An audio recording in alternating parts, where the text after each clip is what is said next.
Hey guys, I'm Phaedra with All Things Phaedra, and if I look relaxed, it's because I am back from my summer vacation. I don't know what kind of vacationer you are. We like to do at least 2 vacations a year. This year we went to Finland for our spring break, and then when it rolled around to summer, I decided, I'm the family trip planner, to do something a little more chill. And the reason I want to take you on this road trip is because we went to a lot of smaller destinations. Some you may have heard of, some you may not have. We went to Corning in the Finger Lakes, and we went up to Niagara Falls in New York and just scooted over the border to Canada. But then we came down through Pennsylvania and explored the Allegheny National Forest, and then drove over to Potter-Tioga. And then we drove home to Maryland. So regardless of what direction you're coming from, these areas are very accessible by car, and it's a lot of unexpected fun and a lot of unexpected beauty. So what I want to do is I want to take you on a quick journey and show you a little bit of what we experienced, maybe to inspire you to take your own road trip.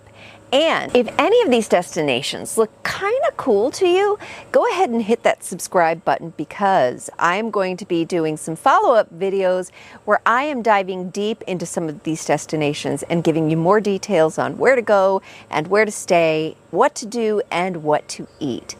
But in the meantime, please enjoy my 9-day, 8-night, very abridged version of my summer road trip.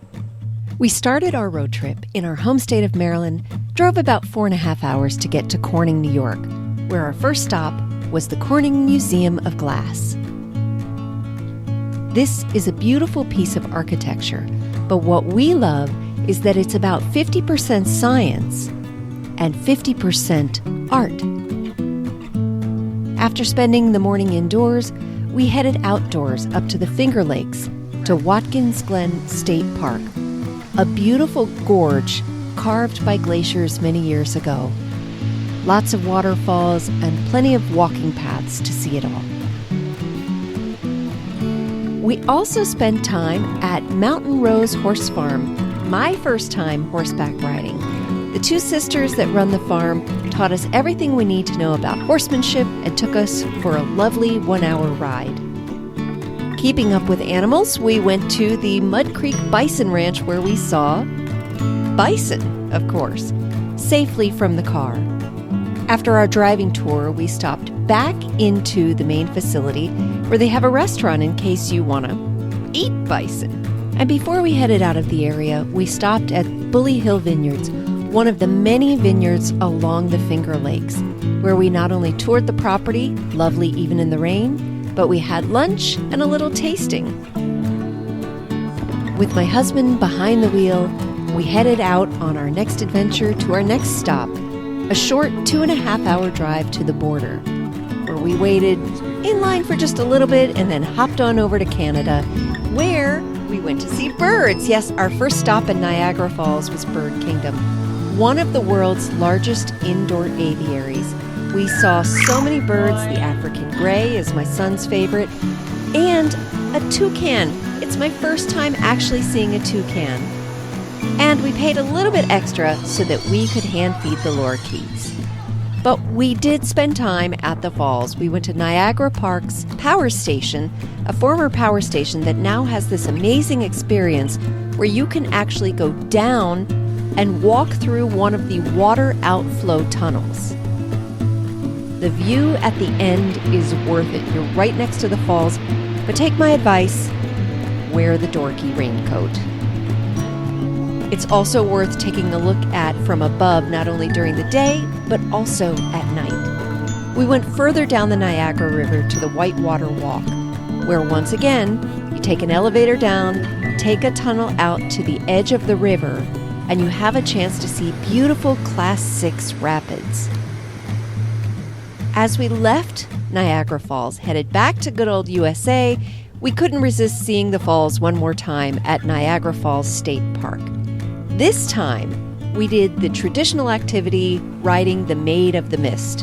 It literally takes you into the falls, but yeah, you also want to wear your raincoat here too. After Niagara Falls, we headed south to Allegheny National Forest specifically Bradford, Pennsylvania. This is a beautiful natural region, and we started at Willow Bay National Recreational Area, where they offer kayak rentals. This is the Allegheny Reservoir. We were on one of the bays, and from here you can paddle to Pennsylvania and New York. We absolutely love the Kinzu Skybridge State Park. This is an old railroad bridge that was destroyed by a tornado, and they've converted half of it to a walkway. You can walk all the way out, see amazing views, and if you dare, walk across the glass.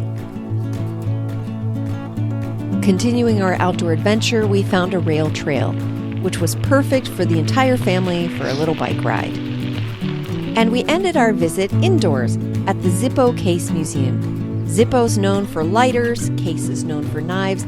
They're both made in Bradford, PA, a wonderful gift shop and a great museum full of history. Then we headed out of town towards Wellsboro, Pennsylvania, to see the Grand Canyon of Pennsylvania.